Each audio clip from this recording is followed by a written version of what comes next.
ये बर्फ से ढके पहाड़ दिन के उजाले में जितने सुंदर लगते हैं ना, रात होते होते इन पहाड़ों में कुछ ऐसी शक्तियां विचरण करने लगती हैं जिसके चंगुल में अगर आप एक बार भी फंस गए तो बड़े बड़े पीर हकीम भी आपको उससे आजाद नहीं करवा सकते दोस्त। कुछ ऐसा ही होता है दिल्ली के रहने वाले रोहन के साथ। रोहन दिल्ली के अंदर जिस कंपनी में काम करता था वहां उसे परमानेंट वर्क फ्रॉम होम मिल जाता है, जिसके लिए पिछले कई महीनों से ट्राई कर रहा था। उसका भी सपना था कि यार हिमालय की चोटियों को निहारते हुए गर्म चाय हाथ में लेके अपने ऑफिस की मीटिंग अटेंड करे, और फाइनली उसका सपना पूरा होने जा रहा था। इसी दौरान सोशल मीडिया पे स्क्रॉल करते हुए उसे उत्तराखंड के एक पहाड़ी गांव के बारे में पता चलता है जहां बहुत सारे होम स्टेज बने हुए थे। रोहन उसी गांव के एक होम स्टे ओनर से डील कर लेता है कि मैं 5-6 महीने रहूंगा और मुझे एक प्राइवेट कमरा चाहिए।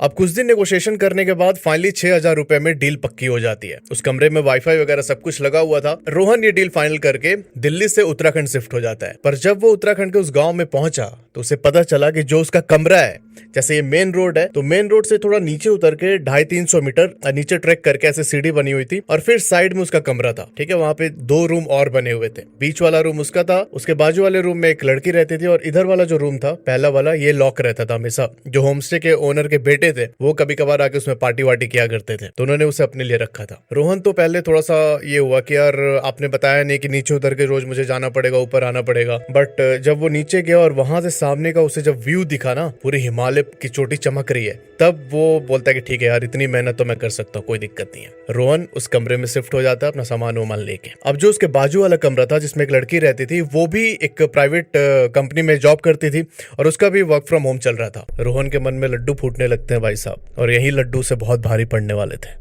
अच्छा, अभी आगे की कहानी समझने से पहले ना आपको इस गांव का लेआउट जानना होगा एक बार। तो गांव के बीच से जो मेन रोड जाती है, मेन रोड के साइड साइड में लोगों ने अपने नए घर और होमस्टेज वगैरह बनवा रखे हैं, और इन्हीं लोगों के पुराने घर भी होते थे पहले के टाइम। और इसी मेन रोड से नीचे की तरफ करीब 800-900 मीटर तक एक सीढ़ी जा रही है। जहां पे सीढ़ी खत्म होती है वहीं पर इन गांव के लोगों के पुराने घर होते थे, वहीं पर उनका खेत वेत होता था और ये सारे लोग पहले उधर ही रहते थे। मतलब इनके जो दादा परदादा थे वो लोग का घर वहीं पर था, पुश्तैनी घर जो होता है। तो जो ये सीढ़ी है, जैसे मेन रोड से करीब 300 मीटर नीचे उतरे तो साइड में रोहन का होम स्टे आता है, और वहीं सीढ़ी जो है नीचे तक एक्सटेंड होती है 800 मीटर तक। आई होप समझ में आ गया होगा आपको लेआउट। तो जो नीचे की तरफ इनके पुराने घर है वो अक्सर बंद रहते थे, वहां पे सिर्फ 3-4 फैमिलीज ही रहती थी, बाकी सारे लोग ऊपर शिफ्ट हो गए थे। अब रोहन जो ये लड़का था ना, ये बहुत ज्यादा फ्रेंडली था, गांव के लोगों से बहुत जल्दी घुल मिल गया ये। और जो रोहन के बाजू वाले रूम में लड़की रहती थी उसका नाम था कृति। तो कृति जो है वो थोड़ी इंट्रोवर्ट टाइप की थी, पर जब आप बिल्कुल आजू बाजू रह रहे हो तो थोड़ी बहुत बात तो होगी, और इसी के साथ रोहन और कृति की थोड़ी दोस्ती हो जाती है।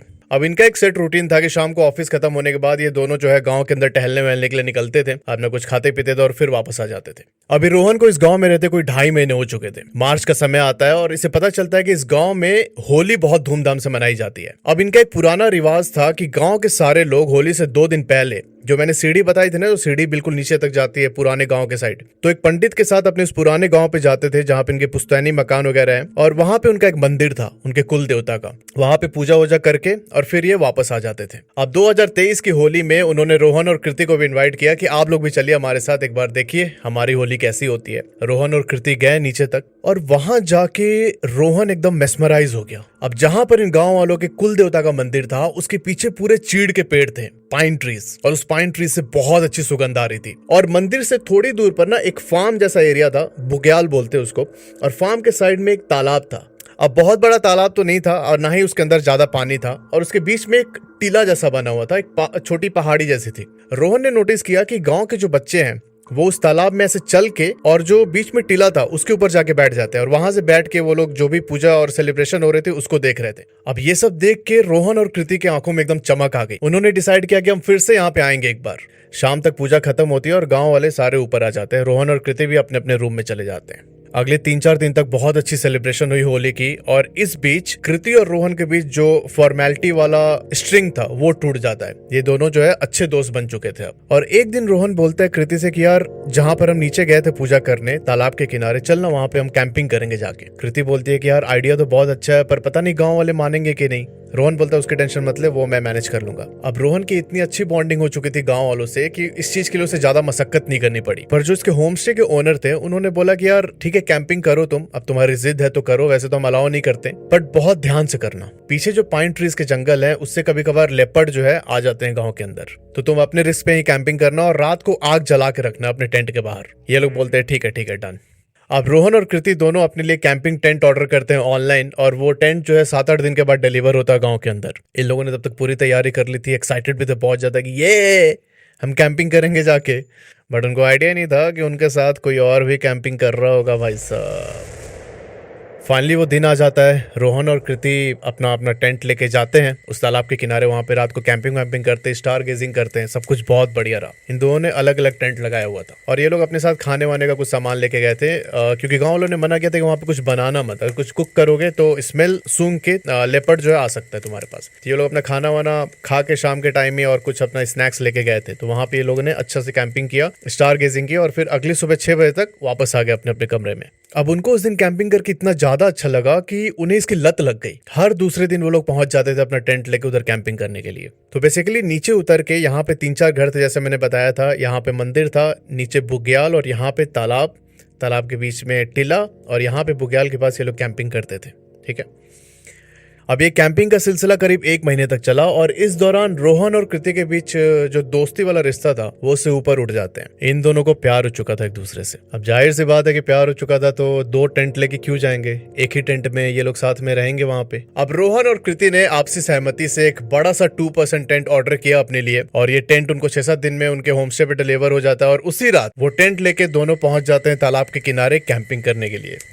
अब सब कुछ बहुत अच्छा चल रहा था। जो ये लोग स्नैक्स और ड्रिंक्स लेके गए थे वो सब किया इन्होंने, और टेंट के बाहर बैठ के बहुत देर तक इन्होंने बातें की। फिर ये दोनों सोने चले जाते हैं। अच्छा, गांव वालों के कहे अनुसार इन्होंने टेंट के बाहर अपने आग भी जला रखी थी। करीब 11:30 बज रहे थे, ये दोनों टेंट के अंदर लेटे हुए हैं, और अचानक कृति जोर से चिल्लाती है, अपना गला पकड़ लेते, बोलती है कि रोहन मुझे कोई चोक कर रहा है मेरे गले को, मैं सांस नहीं ले पा रही हूँ। बहुत छटपटाने लगी बहुत बुरी तरीके से।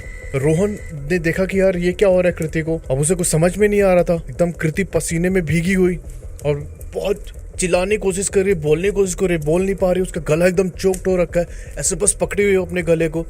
और इसकी बॉडी ना, जो जहाँ पे लेटे हुए थे, उसे थोड़ी थोड़ी हल्की सी ऊपर उठ चुकी थी। अब ये बहुत डर गया रोहन, क्या क्या करूँ समझ में नहीं आ रहा था इसे।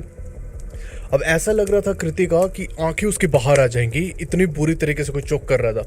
रोहन ने अपने होम स्टे ओनर को कॉल किया तुरंत। अब कॉल किया तो यार उसने फोन उठाया नहीं। 11:30-12 बजे क्यों ही उठाएगा, रात को 8-9 बजे तक लोग पहाड़ों में खा पी के सो जाते हैं। अब रोहन बिल्कुल हड़बड़ा के उस टेंट से बाहर निकला और सोचा कि जो पास में 4-5 घर हैं, पुराने घर, उसमें से किसी को आवाज देके बुलाएगा। पर भाई ये जैसे टेंट से बाहर निकला अपने, ये देखता है कि जो इन्होंने बॉन फायर कर रखा था, जो आग जला रखी थी, कृति के दोनों जूते उस आग में जल रहे हैं। अब उस जलते जूते को देखते हुए जैसे ही अपनी नजर ऊपर उठाता है, ये एकदम फ्रीज। रोहन देखता है कि एक ब्लैक शैडो, किसी औरत का साया, जो तालाब है उसके अंदर जा रहा है। और अंदर जाते जाते जाते, जो मैंने बताया था कि तालाब के बीच में टीला है, उस टीले के पीछे जाके गायब हो गया। रोहन के अब मुंह से क्यों ही आवाज निकले, क्या ही चीख निकली। ये एकदम फ्रीज होके उस मंजर को देख रहा है और चुपचाप टेंट के अंदर चला गया। टेंट के अंदर जाके ये देखा कि कृति जो है बेहोश पड़ी है। अब ये कृति को जगाता है, पानी का छींटा मारता है मुंह पे। कृति होश में आती है थोड़ी देर के बाद, और फिर ये दोनों रात भर सोए नहीं। ये चुपचाप हनुमान चालीसा चला के फोन पे ऐसे बैठे पड़े। पूरी रात उन्होंने उस टेंट के अंदर बैठ के गुजार दी। अगली सुबह जब ये दोनों उठे तो रोहन ने देखा कि कृति के गले पे किसी के ऐसे बिल्कुल हाथ का ये जो निशान होता है ना, ये इसका निशान था, ऐसे ब्लैक कलर का। भाई ये दोनों फटाफट अपना टेंट उठाते हैं और वापस अपने होम स्टे आ जाते हैं। अब कृति जो लड़की थी, ये ना डर गई बहुत ज्यादा। इसने रोहन को बोला कि अब मैं नहीं जाऊंगी कभी नीचे कैंप करने के लिए। रोहन कृति को बोलता है कि यार ये क्या बोल रही है, इतने दिन हमने अच्छे से कैंपिंग की, इतना अच्छा टाइम स्पेंड किया, अब एक दिन थोड़ा बुरा एक्सपीरियंस हो गया तो मतलब तू कैंपिंग करना ही छोड़ देगी। कृति बोलती है कि नहीं, मैं वहां नहीं जाऊंगी, क्योंकि जिस तरीके से मेरा गला चोक हुआ था, मुझे ऐसा लग रहा था कि कोई मुझे मारने की कोशिश कर रहा है, तो मैं नहीं जा सकती उधर। रोहन और इनके बीच थोड़ी बहस हुई, दोनों अपने अपने कमरे में चले जाते हैं। और शाम को ये बात कृति ने अपने होम स्टे ओनर को बताई कि भैया कल हम कैंपिंग कर रहे थे तो ऐसा सा हुआ हमारे साथ। अब होम स्टे वाले भैया ने बोला कि यार ऐसा तो पहले कभी हुआ ही नहीं इस गांव में, जैसा तुम बता रही हो। फिर उन्होंने बोला कि ठीक है, पीछे जंगल है, क्या पता उधर कोई शक्ति ऐसी होगी, तो मत कैंपिंग करना उस एरिया में। कृति ने पूरी तरीके से अपना मन बना लिया था कि मैं कभी उधर जाके कैंपिंग नहीं करूंगी। अब ये बात जब रोहन को पता चली तो वो ना बहुत चिढ़ गया, कृति से भी और होमस्टे के भैया से भी, कि ये कृति का कान भर रहे हैं कि मत जा कैंपिंग करने, यही इसको सिखा रहे हैं। तो ये इतना बहुत चिड़चिड़ा सा रहने लगा रोहन। अब उसके बाद से इसने कृति से 1-2 बार और पूछा कि यार चल ना कैंपिंग करने। कृति ने मना किया। अब जब मना किया तब रोहन अकेले ही चला जाता है कैंपिंग करने के लिए। कृति को बड़ा वियर्ड लगा यार कि ये जो कमरा है हम दोनों का पास पास ही है, हम दोनों साथ में यहाँ पे भी तो रह सकते हैं। ये कैंपिंग करने के लिए अकेले जा रहा है और मेरे साथ नहीं रह रहा है। अब धीरे धीरे इसने ऑब्जर्व करने स्टार्ट किया कि 4-5 दिन के बाद रोहन की जो हेल्थ है वो बहुत खराब होने लगी। आंखों के नीचे एकदम डार्क सर्कल्स हो रखे थे, फेस एकदम पेल पड़ा हुआ था और ऐसा लग रहा था ना कि इसके अंदर से किसी ने सब कुछ चूस लिया। उसकी हेल्थ दिन पे दिन डिटोरिएट होते जा रही थी। कृति ने रोहन को बोला कि यार तू मत जा कैंपिंग करने, मुझे लग रहा है कि कोई चीज है वहां पे जो तेरे हेल्थ को अफेक्ट कर रही है बहुत। और जिस दिन कृति ने रोहन से बात बोली, रोहन उसकी तरफ देख के जोर से उसके ऊपर चिल्लाता है, गाली देता है उसको, कृति को, पहली बार अपने रूम में वापस चला जाता है। शाम के टाइम कृति और रोहन के बीच इस बात को लेकर बहस होती है। कृति उसके बाद खाना वाना खा के सोने चले गए अपने कमरे में। और जब ये सो रही थी ना तो इसका ब्लैंकेट जो है धीरे धीरे स्लाइड होने स्टार्ट हुआ नीचे की तरफ। तो इसने ब्लैंकेट ओढ़ रखा था, ये अपना ब्लैंकेट खींच के फिर से डाल देती है चेहरे पे। इसने ज्यादा ध्यान नहीं दिया। थोड़ी देर के बाद कोई इसका ब्लैंकेट पकड़ के पूरा नीचे खींच देता है। अब कृति हड़बड़ा के उठी एकदम डर के मारे। इसने देखा कि इसका ब्लैंकेट नीचे गिरा हुआ है बेड से। ये बेड से नीचे उतरती है, ब्लैंकेट उठा के बेड पे डाला और अपने किचन में गई पानी पीने के लिए। भाई जब ये किचन में पहुंची तो ये देखती है कि जो ये जैसे किचन है, साइड में इसका रूम था, इधर कॉरिडोर के पीछे वह ब्लैक शैडो किसी औरत की उसकी तरफ ऐसे देख रही है, कृति की तरफ। भाई कृति की हालत खराब, मतलब खून सूख गया कृति का बिल्कुल। जोर से चिल्लाई वो और जाके अपने बेड पे दुबक के ब्लैंकेट ऊपर डाला और सो गई। अब रोहन को तो बोल नहीं सकती थी, उस दिन लड़ाई हुई थी उनकी। अब रात भर कृति ऐसे ही डर के मारे ब्लैंकेट के अंदर अपने ऐसे जगी रही। ठीक है, सुबह हुआ तो ये अपने होम स्टे ओनर के पास जाती है, बोलती है कि भैया मेरे को कमरा चेंज करना है, मैं यहाँ पे नहीं रह सकती हूँ, मुझे बहुत प्रॉब्लम हो रही है। उसने रात वाला इंसिडेंस भी बताया। भैया ने बोला कि ठीक है तुम कमरा चेंज कर लो, कोई दिक्कत नहीं है। अब जहाँ पे ये लोग रह रहते हैं उस होमस्टे से कोई 100 मीटर नीचे एक और दूसरा होमस्टे बना हुआ था, तो कृति जो है उसमें शिफ्ट हो जाती है। और वियर्ड चीज ये थी कि रोहन ने एक बार भी रोका नहीं कृति को कि तुम क्यों जा रही हो उधर। कृति को बहुत हर्ट हुआ यार, ये मतलब मेरे को रोक भी नहीं रहा, एक बार मना भी नहीं रहा कि मत जाओ। कृति चुपचाप वहां पे शिफ्ट हो जाती है। अब इन दोनों के बीच अनबन स्टार्ट हो गई थी। पर कृति ने एक चीज नोटिस किया कि रोहन अपना कैंपिंग करना नहीं छोड़ रहा है। हर शाम ऑफिस खत्म होने के बाद वो अपना कैंप उठा के नीचे पहुंच जाता तालाब के किनारे कैंपिंग करने के लिए। अब कृति को ये सब देख के ना बहुत जेलसी भी होती थी और चिढ़ मचती थी उसको कि मेरे बिना ये कैंपिंग कर रहा वहां नीचे जाके। अब एक दिन कृति ने डिसाइड किया कि आज ये रोहन को कैंपिंग करने नहीं जाने देगी। रोहन का ऑफिस खत्म होता है और जब ये अपने कमरे के अंदर ही था तो कृति अपने होमस्टे से उतर के अपने पुराने वाले होमस्टे पे आती है और जो रोहन का कमरा था उसने आगे से लॉक कर दिया। अच्छा, जो कृति का नया वाला होमस्टे था उसके छत से ये जो इनका पुराना होमस्टे था उसका कॉरिडोर दिखता था साफ साफ। अब थोड़ी देर के बाद कृति नोटिस करती है कि रोहन का जो कमरा था, रोहन अंदर से गेट को बहुत जोर से बैंग कर रहा है। खोलो खोलो कौन है, मतलब ऐसे चिल्ला चिल्ला के किसी को आवाज दे रहा था गेट खोलने के लिए। कृति थोड़ा सा घबराती भी है क्योंकि वो ना बहुत जोर जोर से मतलब गालियां भी देने लगा, गेट खोल कौन है, डैश डैश डैश गेट खोलिए। और करीब 5-7 मिनट ऐसा करने के बाद रोहन शांत हो जाता है। कृति देखती है कि जो होमस्टे के भैया हैं वो आ रहे हैं नीचे और आके उन्होंने रोहन का गेट खोला। रोहन ने उनकी तरफ गुस्सा के देखा और अपना टेंट उठा के नीचे चला गया कैंपिंग करने के लिए। अब कृति होमस्टे वाले भैया से मिलके बोलती है कि भैया कुछ गड़बड़ है यहाँ पे, रोहन के साथ जरूर कुछ गड़बड़ है, हमें चल के पता लगाना चाहिए। अब रोहन की हेल्थ कंडीशन देख के होमस्टे वाले भैया भी एग्री कर जाते हैं कि ठीक है यार चलो आज चल के देखते हैं कि क्या हो रहा है वहाँ पे, क्यों इतनी ज्यादा उसे कैंपिंग की लत लग गई है। इन्होंने डिसाइड किया कि आज रात ये लोग जो उनके नीचे पुराने मकान बने हुए थे वहां पर जाके रुकेंगे और उसके छत से बैठ के देखेंगे सब कुछ, रोहन कैसे कैंप करता है और इसकी रात कैसे गुजरती है। अब शाम के 7:30 बजे कृति, होमस्टे वाले भैया और उस पुराने मकान में जो 3 लोग रहते थे ये सब एक घर की छत पे जाके बैठ जाते हैं। अब वहां से सब कुछ बहुत क्लियरली दिखता था, जो बुग्याल है, तालाब के अंदर जो टीला है वो सब कुछ दिखता था बहुत क्लियरली। ये देखते हैं कि रोहन अपना कैंप वैम्प सेट करता है, तालाब के किनारे बैठ के थोड़ा सा ड्रिंक करता है रोहन और उसके बाद वापस अपने टेंट के अंदर चला जाता है। अब ये लोग इंतजार कर रहे थे कि कुछ हलचल होगी, इनको पता चलेगा कि क्या हो रहा है रोहन के साथ। अब इसी इंतजार में रात के 10 बज गए। 2 घंटे से ये लोग बैठ के वेट कर रहे थे कि कुछ होगा। अब जो उस मकान में रहने वाले 3 लोग थे वो लोग बोलते हैं कि यार चलते हैं सोने, क्योंकि कुछ होने वाला नहीं है, ठीक है, हम फालतू में अपना टाइम वेस्ट कर रहे हैं। कृति होमस्टे वाले भैया से बहुत जिद करते कि नहीं भैया हम लोग रुकेंगे, हम दोनों रुकेंगे, इन लोगों को जाने दीजिए। तो जो बाकी के 3 लोग थे वो वापस अपने घर में सोने आ जाते हैं और कृति और होमस्टे वाले भैया दोनों छत पे बैठ के ऑब्जर्व करते हैं। रात के जब 11:30 बजे ना तब रोहन के टेंट में थोड़ी हलचल हुई। ये देखते हैं कि रोहन अपने टेंट से बाहर निकलता है, उस तालाब के किनारे पर जाके खड़ा होता है। एक एक करके अपने सारे कपड़े उतारता है और उस तालाब के अंदर चल के जो टीला था बीच में, उस टीले के पीछे जाता है रोहन। और पीछे जाने के बाद कोई हलचल नहीं होती। करीब 10-15 मिनट के बाद रोहन वापस आता है, अपने कपड़े पहनता है और टेंट के अंदर घुस जाता है। भाई ये देख के कृति और उनके होमस्टे के जो भैया थे उनकी हालत खराब। होमस्टे वाले भैया को समझ में आ गया था कि यार कुछ तो गड़बड़ है यहाँ पे। उस रात कृति और होमस्टे वाले भैया उसी घर के अंदर सोते हैं। अब अगली सुबह जब ये लोग सो के उठते हैं तो देखते हैं कि वहां पे रोहन नहीं है, टेंट गायब है। रोहन वापस अपने होमस्टे आ चुका था। ये लोग भी वापस आते हैं ऊपर, कृति अपने होमस्टे में चली जाती है। और शाम के टाइम कृति अपने होमस्टे वाले भैया से बोलती है कि भैया कुछ करना पड़ेगा, वरना रोहन की हालत जिस तरीके से खराब हो रही है ये बच नहीं पाएगा भैया। अब उसके होमस्टे वाले भैया बहुत कंसर्न थे इस चीज को लेके। होली वाले दिन जिस पंडित जी के साथ ये लोग गए थे वहां पूजा करने, वो उस पंडित जी से बात करते हैं कि देखिए ऐसा ऐसा है। पंडित जी बोलते हैं कि वो किसी तांत्रिक को जानते हैं जो इस चीज का समाधान कर सकता है। अब तांत्रिक बोलता है कि रोहन क्या क्या चीजें लेके जाता है वहां पे कैंपिंग करने के लिए। वो जो भी लेके जाता है उसमें से कोई एक सामान जो है मुझे चाहिए होगा। कृति को पता था कि रोहन एक पानी की बोतल लेके जाता है, तो वो किसी तरीके से वो पानी की बोतल रोहन के कमरे से चुरा लेती है। अब कृति ने बोतल चुरा के पहले ही तांत्रिक को दे दिया था। तांत्रिक जो तालाब था जिसके किनारे रोहन कैंपिंग करने वाला था, उस तालाब का पानी उस बोतल में भर के अपने साथ रख लेता है।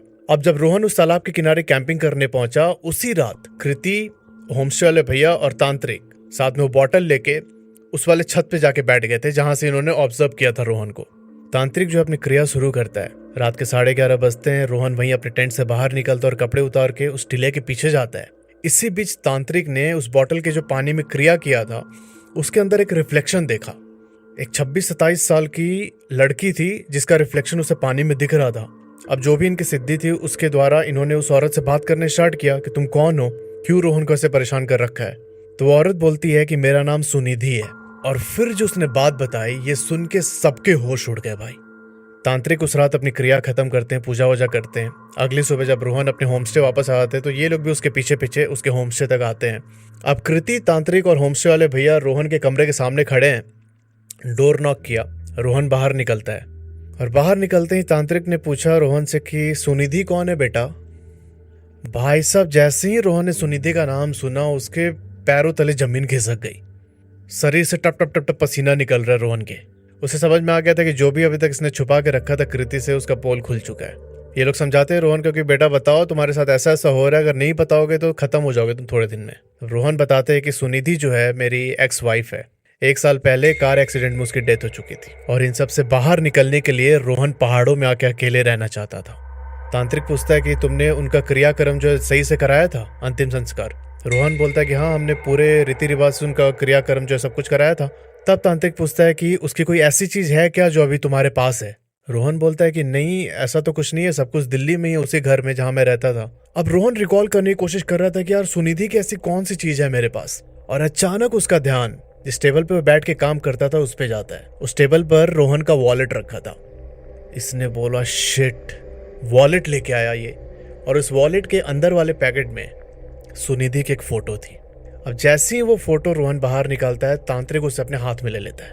बोलता है कि बेटा इसी के चक्कर में तेरी जान जाएगी।